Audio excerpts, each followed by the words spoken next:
Kaj povem še tudi o sebi. Za vse tiste, ko me slabše poznate, večinoma vas je mlajših, to se pravi, da me slabše poznate, bi nakratko povedala, kdo sem.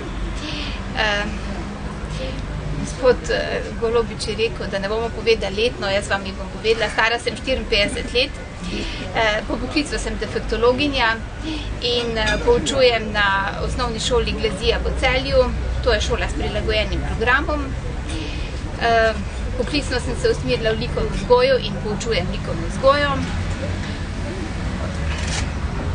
Iz zasebnega življenja vam lahko povem to, da sem pri 37 letih postala vdova z 2 majhnima punčkama, ki sta danes študentke, in ta izkušnja me je precej okrepila psihično, me postavila na druge, kako bi rekla, valovne dolžine in imam zato določene življenjske izkušnje za sabo. Zakaj sem se vključila v Stranko zares? V Stranko zares sem se vključila, ker me politika že dolgo zanima, ampak sem jo kar skozi spremljala kot vi, iz časopisov in pri televiziji in tako naprej.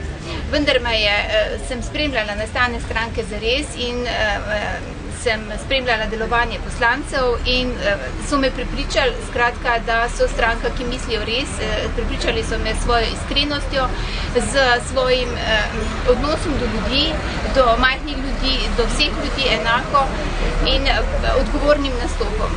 Zato sem se vključila. Vključila sem se doma na računalniku, veste, nisem poznala nobenega člana iz Šentjurja, nič ne. In to, da bom danes stala tule pred vami, lejte, to ni bilo v scenariju, niti podrazno, ne. Ampak prepričali so me. Sicer bi odpadel dopust. Ja, tako je, tako je. In prepričali so me in tako se je zgodilo, da sem zdaj pač kandidatka za državno-zborske volitve. Želim si, da bi svoje delo dobro opravila.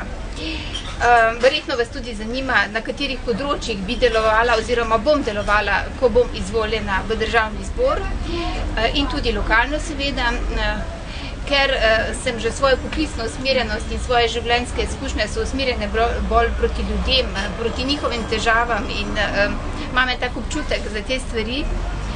Bom delovala na področjih zdravstva, sociale, stanovanjske politike, predvsem za mlade in pa predvsem tudi okolja.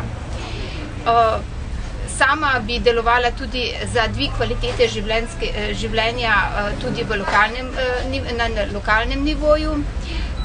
Tu je kar nekaj stvari v Šentjurju, s katerimi bi lahko dvignili kvaliteto življenja, vendar je prav, da gradimo na tistim, kar so nekateri že začeli, pa da mogoče damo eno neko novo energijo tem in nov pospešek in nov zagon.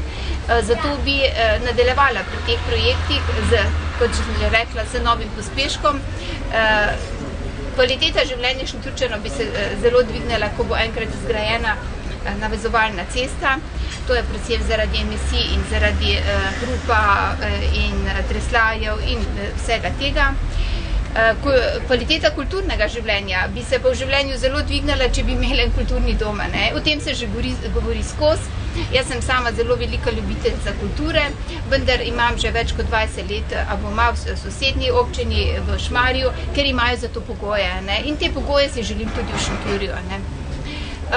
Drugo je, da bi tudi rada delovala in če bo možnost, oziroma recimo bo možnost in bom izvoljena, ker govorimo o tem, da bom, potem za razvoj podeželja, ker imamo prekrasno naravo in seveda vsekakor premalo izkoriščeno.